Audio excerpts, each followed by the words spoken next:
अब हम अपने नेक्स्ट क्वेश्चन 4.10 की तरफ चलते हैं। Give an example of a moving body which is in equilibrium. ये भी बहुत इंटरेस्टिंग और कॉन्सेप्चुअल क्वेश्चन है। देखिए ये बहुत सिंपल सा क्वेश्चन है। इसके लिए आपको सिर्फ ये पता होना चाहिए कि इक्विलिब्रियम के लिए बेसिक आपकी रिक्वायरमेंट क्या थी। इक्विलिब्रियम के लिए बेसिक आपकी रिक्वायरमेंट ये थी ना कि आपके पास जो फोर्सेज हैं वो equal to sum of forces जो हैं वो इक्वल टू 0 होना चाहिए, यानी कि नेट फोर्स इक्वल टू 0 होना चाहिए, विच मीन्स दैट कि आपके पास जो एक्सेलरेशन ऑफ अ बॉडी है वो 0 होना चाहिए।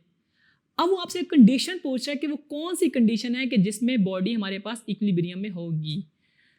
देखें, अगर एक बॉडी है वो मूव कर रही है विद अ यूनिफॉर्म वेलोसिटी, अगर वो यूनिफॉर्म वेलोसिटी से मूव कर रही है तो इट मीन्स इसके अंदर चेंज इन वेलोसिटी क्या आ रहा है, 0। और चेंज इन वेलोसिटी 0 आने का मतलब है कि जो इसका एक्सेलरेशन है वो 0 आएगा, और अगर एक्सेलरेशन 0 आएगा तो it means net force 0, which shows the body is in equilibrium.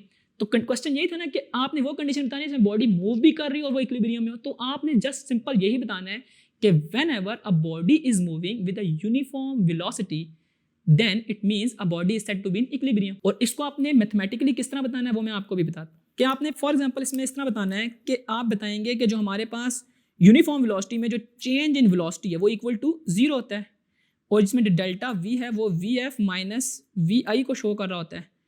और आपको ये भी बात पता है कि जो ए होता है वो हमारे पास delta v over delta t के इक्वल होता है, और अगर हम इसके अंदर डेल्टा वी को 0 पुट कर दें तो हमारे पास जो एक्सेलरेशन है वो 0 आ जाएगा, जो कि कंडीशन है इक्विलिब्रियम की। तो यूँ आपने क्वेश्चन को एक्सप्लेन करना है कि अगर हमें किसी मूविंग बॉडी को बताना हो कि वो इक्विलिब्रियम में है या नहीं, तो उसके लिए यही शर्त है कि अ body is moving with a uniform velocity.